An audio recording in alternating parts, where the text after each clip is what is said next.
Okay, welcome to the Scientific Method lecture. So generally for the lectures for this course, we'll start with a slide of what to look for in the lecture, and this will include some of the key concepts to focus on when studying, and things that you may also want to pay attention to in the lab manual. So today, the things to look for are the definition of hypothesis, theory, fact, independent variable, and dependent variable. Now, you may be wondering, why are we talking about the scientific method? Well, biological anthropology is an evolutionary science focused on human biological origins, evolution, and variation. In order to understand the findings of biological anthropology, we need to understand more clearly the nature of science in general, and the nature of evolutionary science in particular. Today we're going to examine the characteristics of science, the basic mechanisms by which it works. So before we can consider how evolution works, it's important to understand exactly what the scientific method is and what the relationship is between a fact, a hypothesis, and a theory. Sometimes you'll notice that evolution is referred to as a fact and as a theory, and that is because it is both. A fact is simply a verifiable truth. It is a scientific fact that the earth is round. We can verify that. It is a fact that when you drop something, it falls to the ground. We can also verify that. Evolution is a fact. It is verifiable. Living organisms have changed in the past, and they continue to change today. There are forms of life today that did not exist millions of years ago.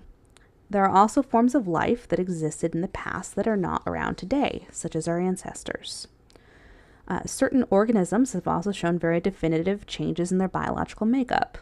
Horses, for example, used to have 4 toes, and then 3, and today only 1. Human beings had larger brains and smaller teeth than we did a million years ago. Now, some changes have occurred over even shorter intervals of time. For example, human teeth are on average smaller today than they were only 10,000 years ago. All of these statements and many others are verifiable truths. They are facts. So the definition that we'll be using in this course for a fact is a verifiable truth. It is something that can be tested and proven true or false. Put in another way, it is a concept whose truth can be proven. So next, we need to discuss what is a hypothesis. Now, you may have learned previously that the definition of a hypothesis is an educated guess. Well, we're going to be learning a new scientific college-level definition for hypothesis, and that is an explanation of observed facts. For example, consider gravity. Gravity is a fact. It is observable. Many hypotheses could be generated to explain gravity. You could hypothesize that gravity is caused by a giant living in the core of our planet, drawing in air when it breathes, thus causing a pull on all objects on the Earth's surface. Now, as bizarre as that sounds, this is a scientific hypothesis because it can be tested. It is, however, easily shown to be incorrect. We can use hypotheses to look at the why or how of the observable facts of the world.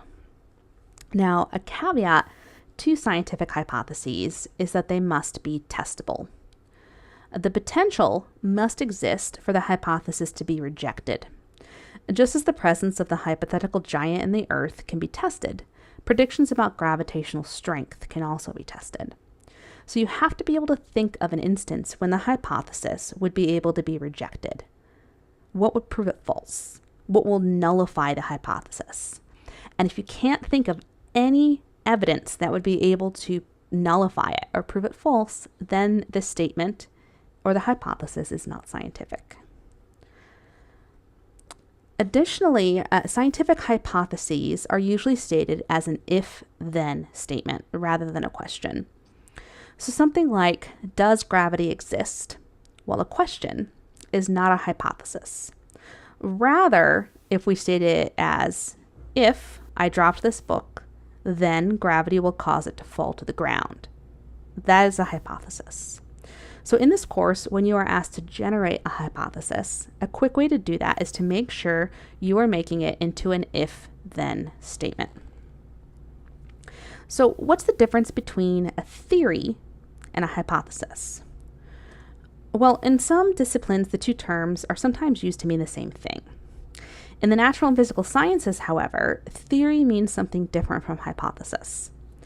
A theory is a set of hypotheses that have been tested repeatedly and have not been rejected. Evolution falls into this category. Now, there seems to be some confusion in general about the difference between fact and theory in our culture, giving rise, for example, to arguments about whether evolution is a fact or if it is just a theory. Such arguments show an unfamiliarity with the definitions of fact and theory. And additionally, hypothesis and theory are too often used interchangeably.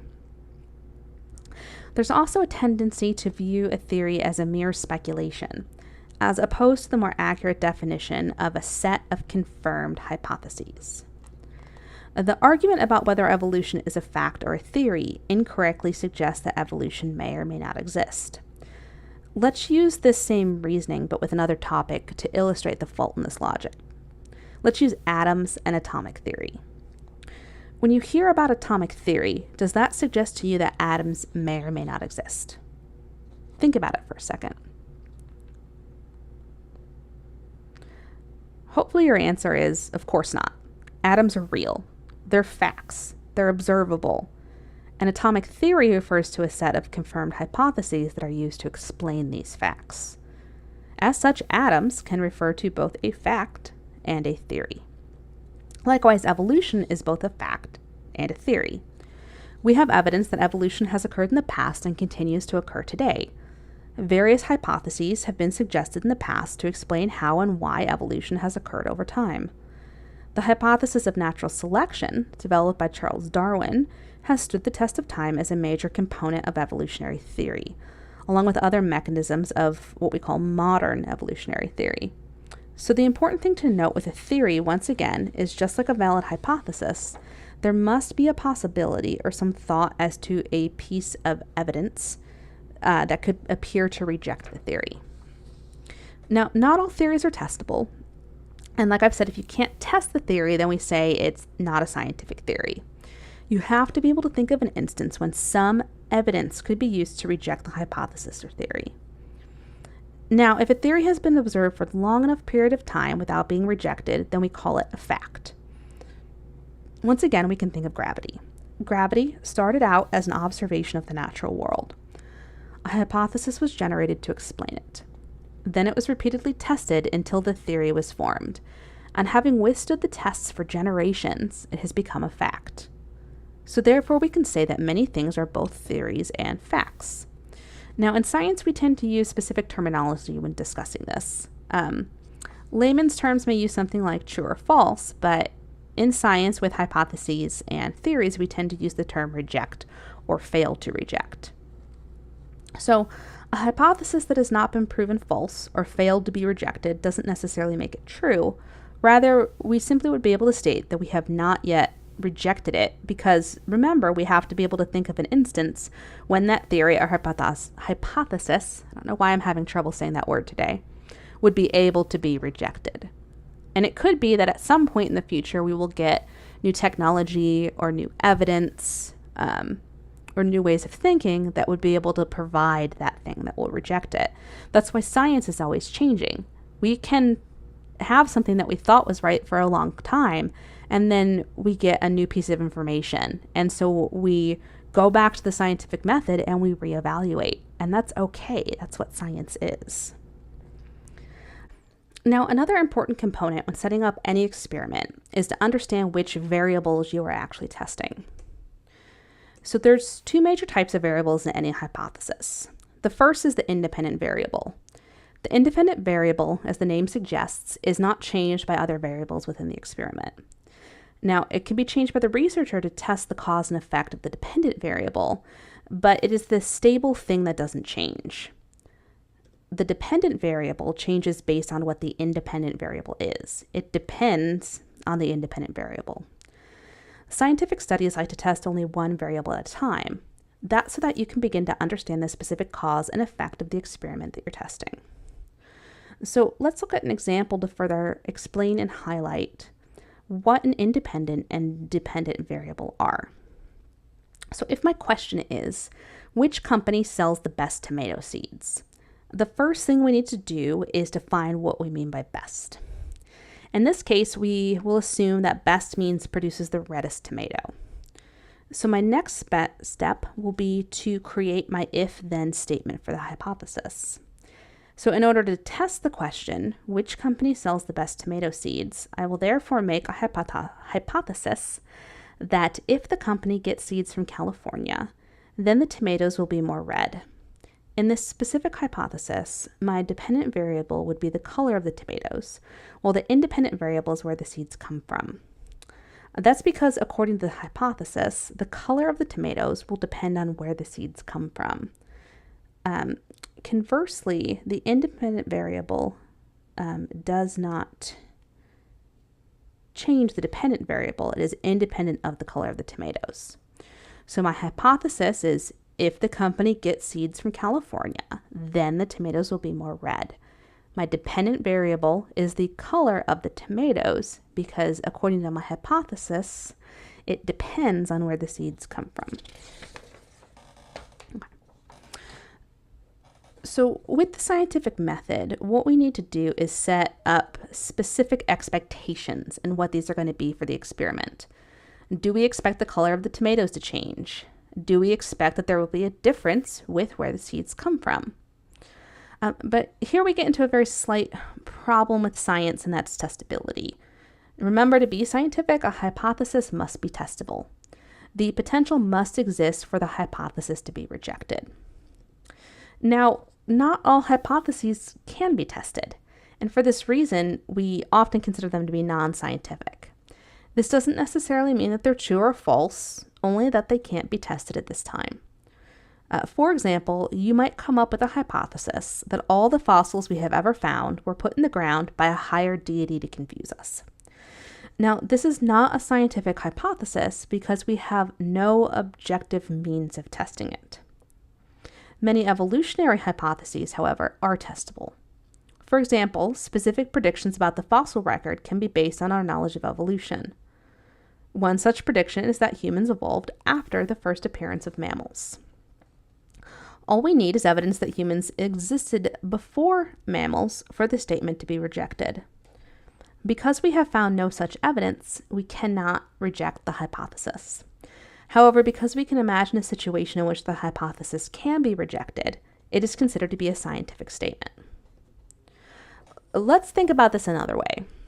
Here's another statement. Humans evolved after dinosaurs went extinct. Think about what evidence do we have that supports this statement. Similar to my example with the mammals, the evidence we have is that we only find human fossils dated much more recently than dinosaurs. Now, what evidence would we need to reject this theory that humans evolved after dinosaurs went extinct? Well, we would need to find evidence of either human fossils dating before or to the same period as dinosaurs. But because we have not found evidence that contradicts humans evolved after dinosaurs went extinct, we can hold this theory as being not rejected yet. So therefore, you must keep in mind that for a hypothesis to be scientific, you must be able to think of an instance in when it could be rejected. If you cannot imagine a situation in which the hypothesis can be rejected, it is not a scientific statement. So I hope that this has given you a little bit of an overview of the scientific method process. We have an observation, we generate an if-then hypothesis, we set what our expectations are going to be, what the dependent variable is, what the independent variable is. And after multiple hypotheses have been tested repeatedly, we might generate a larger theory that encompasses them. And if after a long enough time and enough tests, this theory has not been rejected, then we can call it a fact. So, as I said, take a look at your lab manual, make sure you've done the reading, and then you can start to go into the lab activities and the critical thinking questions.